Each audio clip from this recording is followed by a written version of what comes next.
बेलीज को एक छोटे लेकिन आकर्षक सेंट्रल अमेरिकी देश के रूप में पेश किया गया है, जो अपनी शानदार प्राकृतिक सुंदरता, किफ़ायती जीवन शैली और समृद्ध सांस्कृतिक विरासत के लिए जाना जाता है।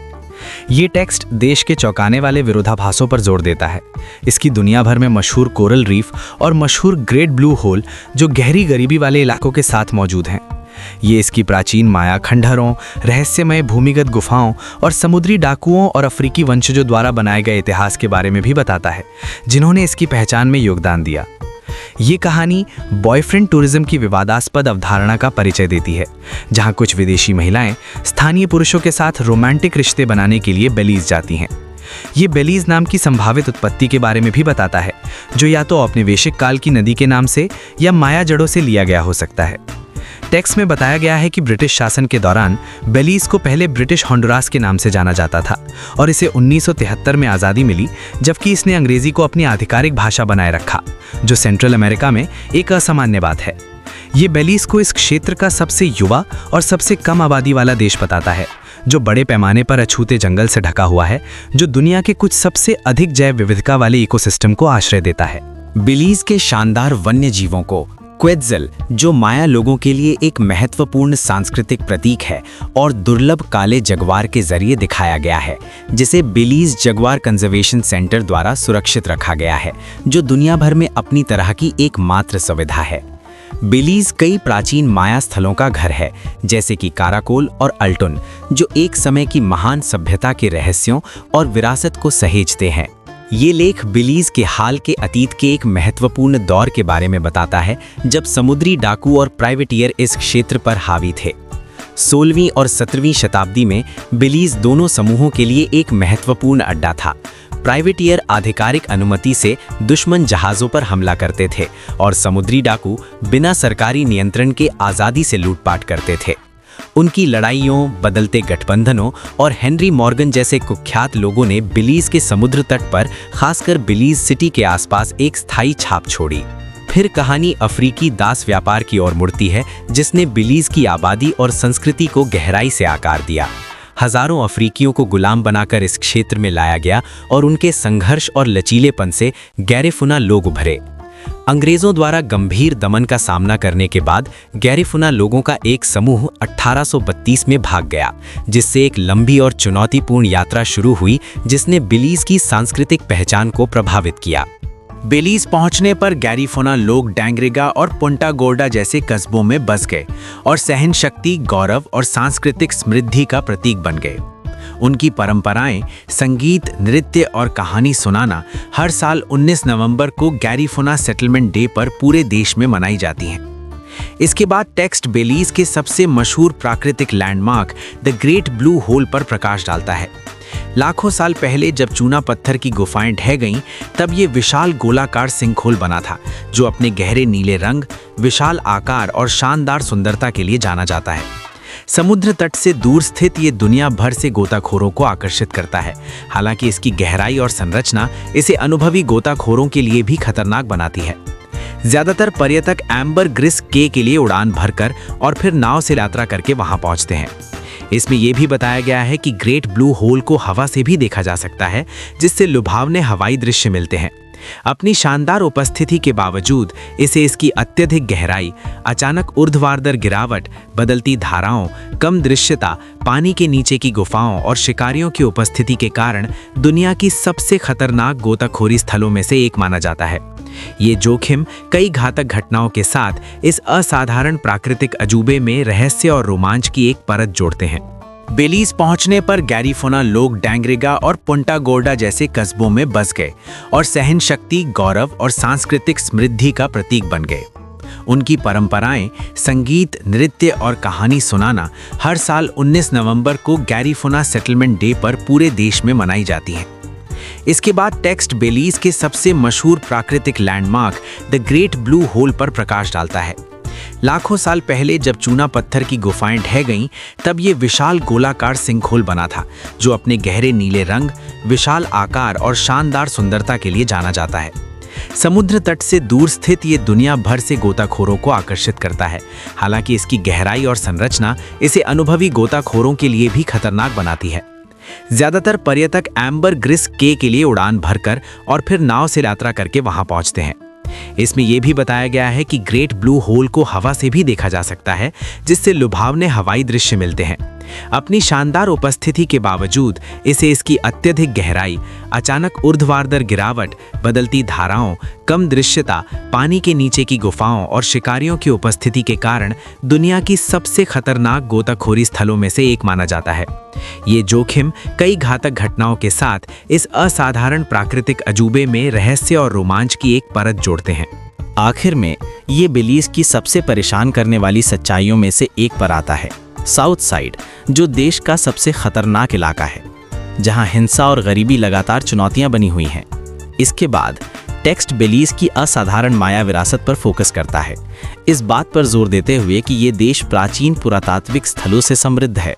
ये काराकोल जैसे खास लैंडमार्क को दिखाता है, जो ऊंचे स्काई पैलेस का घर है, जंगल के ऊपर उठने वाले अपने मशहूर पिरामिड वाला जुनंतिनिच और एक्टुन तुनिचिल मुकनाल की भूतिया गुफा, जहां प्राचीन कंकाल और धार्मिक चढ़ावे, जिसमें मशहूर क्रिस्टल मेडन भी शामिल है, सदियों से सुरक्षित रखे गए हैं।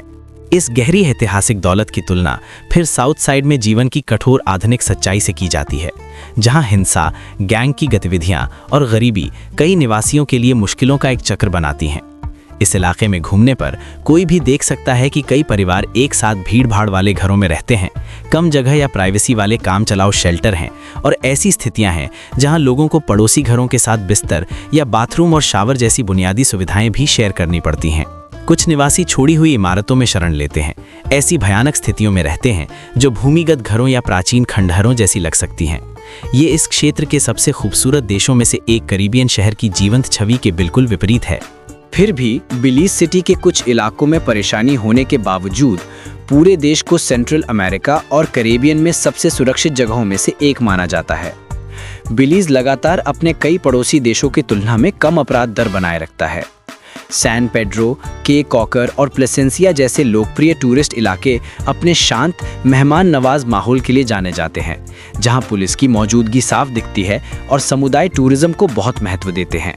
ये देश अपने प्राकृतिक खजानों जैसे कि कोरल रीफ सिस्टम और जैगुआर सैंक्चुरी को बचाने की अपनी प्रतिबद्धता के लिए भी सराहा जाता है। ये ऐसी जगहें हैं जो सुंदरता और शांति दोनों की तलाश करने वाले पर्यटकों को आकर्षित करती हैं। इस सारी प्राकृतिक सुंदरता को देखते हुए ये बताना ज़रूरी है कि बिलीज़ में 400 से ज़्यादा द्वीप है, जिनमें से हर एक पर्यटकों के लिए कई तरह के आकर्षण पेश करता है। साफ सुथरे समुद्र तट, रंगीन कोरल रीफ और स्नॉर्कलिंग, डाइविंग, मछली पकड़ने और अन्य पानी की गतिविधियों के लिए अनगिनत अवसर। कई छोटे द्वीप समुद्री अभयारण्यों और नेशनल पार्कों के अंदर सुरक्षित हैं, जो उन्हें इको टूरिज्म और वन्य जीवों से मिलने के लिए आदर्श बनाते हैं। सबसे लोकप्रिय द्वीपों में एम्बर ग्रीस के कॉकर, टोबैको के और लाफिंग बर्ड के शामिल हैं, जिनमें से हर एक का अपना अलग आकर्षण और माहौल है। बेलीज़ के पानी में दुनिया की दूसरी सबसे बड़ी कोरल रीफ भी है, जो ऑस्ट्रेलिया की ग्रेट बैरियर रीफ के बाद दूसरे नंबर पर है। ये विशाल पानी के नीचे का इकोसिस्टम जीवन से भरा हुआ है, जिसमें 500 से ज़्यादा मछलियों की प्रजातियां और लगभग 70 तरह के कठोर कोरल पाए जाते हैं। दुख की बात यह है कि ये रीफ क्लाइमेट चेंज और गैर जिम्मेदार टूरिज्म से खतरे में है, लेकिन बेलीज़ ने कड़ी सुरक्षा लागू की है, जिसमें बॉटम ट्रॉलिंग और ऑफशोर तेल ड्रिलिंग पर बैन शामिल हैं। खत्म करने से पहले टेक्स्ट दर्शकों से अपने विचार शेयर करने के लिए कहता है। आप क्या चुनेंगे? ग्रेट ब्लू होल और उसकी जीवंत रीफ को एक्सप्लोर करना, प्राचीन माया खंडहरों को खोजना, या शायद किसी बेलीजियन या गैरिफुना पार्टनर के साथ नाचते हुए एक मज़ेदार रात बिताना? दर्शकों को इस बारे में कमेंट करने के लिए प्रोत्साहित किया जाता है कि बेलीज़ के बारे में उन्हें सबसे ज़्यादा क्या आकर्षित करता है। आखिर में टेक्स्ट प्रैक्टिकल ट्रैवल टिप्स की ओर मुड़ता है। कई पाठक सोच रहे होंगे कि इस स्वर्ग का आनंद कम खर्च में कैसे लिया जाए, और अच्छी खबर यह है कि बेलीज़ अपने सपनों जैसे आकर्षण के बावजूद कैरिबियन में सबसे बजट फ्रेंडली डेस्टिनेशंस में से एक है। कई कारक इसकी कम यात्रा लागत में योगदान करते हैं, जिन डिटेल्स के बारे में आगे बताया जाएगा, जो बेलीज़ को बिना ज़्यादा खर्च किए एक शानदार अनुभव चाहने वाले किसी भी व्यक्ति के लिए एक बेहतरीन विकल्प बनाता है। अगर आप नॉर्थ अमेरिका से यात्रा कर रहे हैं तो मियामी, लॉस एंजलिस और ह्यूस्टन जैसे बड़े शहरों से सीधी उड़ानों के कारण बेलीज़ पहुंचना आसान है। ये सभी उड़ानें बेलीज़ सिटी में Philip S W Goldson international airport पर उतरती हैं। यूरोप से आने वाले यात्रियों के पास सीधे विकल्प कम है, लेकिन लंदन या मैड्रिड जैसे हब में लेओवर वाली उड़ानें अक्सर मियामी या पनामा सिटी के रास्ते आसानी से कनेक्ट हो जाती हैं, जिससे यात्रा सिर्फ एक स्टॉप के साथ मैनेज करने लायक हो जाती है। एक बार जब आप पहुंच जाते हैं तो बेलीज में घूमना आसान और बजट के अनुकूल दोनों है। लोकल बसें, टैक्सियां और वाटर टैक्सियां बड़े शहरों और आसपास के द्वीपों को जोड़ती हैं, जबकि जो लोग ज़्यादा फ्लेक्सिबिलिटी पसंद करते हैं उनके लिए कार रेंटल और गाइडेड टूर उचित कीमतों पर उपलब्ध हैं। जब खर्चों की बात आती है तो बेलीज कई अन्य कैरिबियन जगहों की तुलना में आश्चर्यजनक रूप से किफ़ायती है और इसे अक्सर इस क्षेत्र का सबसे सस्ता देश माना जाता है। इसका एक मुख्य कारण इसकी करेंसी बेलीजियन डॉलर है, जो अमेरिकी डॉलर से एक अनुकूल दर पर जुड़ी हुई है, जिससे अंतर्राष्ट्रीय आगंतुकों के लिए यात्रा लागत अधिक सुलभ हो जाती है। बड़े रिजॉर्ट्स वाले भारी कमर्शियल कैरिबियन हॉटस्पॉट के विपरीत बेलीज ने एक अधिक सामान्य पर्यटन उद्योग बनाए रखा है, जिससे कीमतें बढ़ने से बची हैं। नतीजतन रहने की जगह, टूर और गतिविधियां बहुत अधिक बजट के अनुकूल होती हैं। एक और फायदा लोकल खाने का है। बाजारों या परिवार द्वारा चलाए जाने वाले रेस्टोरेंट में खाना सस्ता और स्वादिष्ट दोनों है, जो अन्य कैरिबियन जगहों की तुलना में बहुत कम कीमत पर ताज़ा प्रामाणिक भोजन प्रदान करता है। पर्यटक बहुत ही किफ़ायती कीमतों पर असली बेलीजियन व्यंजनों का आनंद ले सकते हैं, जैसे कि ताज़े सी फूड के साथ परोसे जाने वाले चावल और बीन्स।